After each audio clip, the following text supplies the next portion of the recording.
Tu dis souffrir pour ta mission, que ton épreuve est lourde et que tes moyens sont trop limités pour accomplir quelque chose de grand.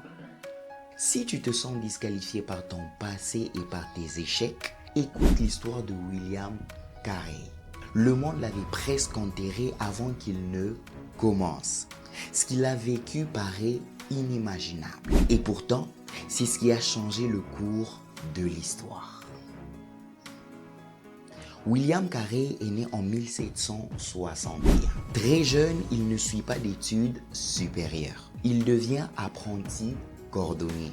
Et c'est ce métier qui occupe ses journées pendant 12 ans.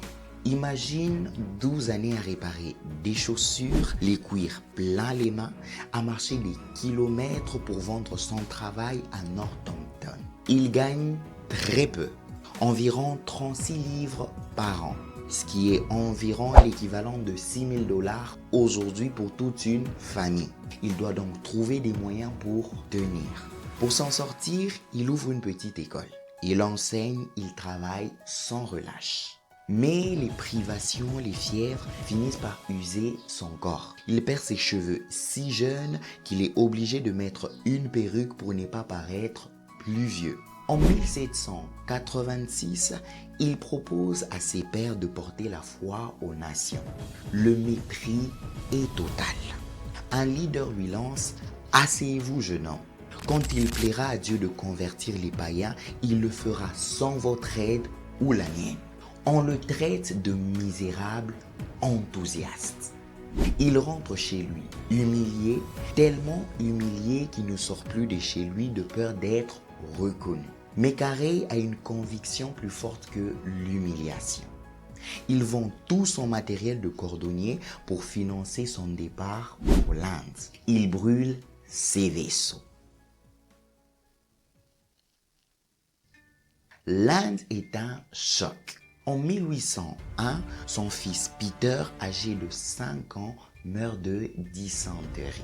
Il doit faire face seul. Personne n'accepte d'aider à transporter le cercueil à cause des règles de caste qui rendent le geste impur. Sa femme Dorothy, à cause des diverses difficultés et douleurs, tombe dans une désorganisation mentale sévère. Mais Carey ne l'abandonne jamais. Il devient son infirmier, son gardien, avec une patience infinie, tout en gérant son foyer et son travail. Puis, Carey lui-même vacille. Les fièvres tropicales lui enlèvent peu à peu la raison, il perd ses facultés et tombe dans un état de dérangement psychique. Même au plus bas, son esprit reste fixé sur la mission. Il finit par retrouver sa lucidité et a repris le travail avec une discipline extrême. En 1812, un incendie détruit son imprimerie et des années de manuscrits. Il aurait pu abandonner, mais non, il recommence et réécrit. Malgré les pertes et les épisodes de folie, Carey garde des habitudes de travail immuables. Il se lève avant l'aube, enseigne, corrige des textes avec une discipline qui finit par gagner même le respect de ses détracteurs. C'est ici qu'on perçoit la stature du leader. Carey n'a pas seulement prêché, il a bâti. Il s'oppose au sati pendant des années. Cette pratique où les veuves étaient brûlées sur le bûcher et contribue à faire évoluer les lois aboutissant à un changement en 1829. En 1818, il fonde le Serampore College, une école pionnière qui a formé des milliers d'étudiants. Et surtout, son travail linguistique est énorme.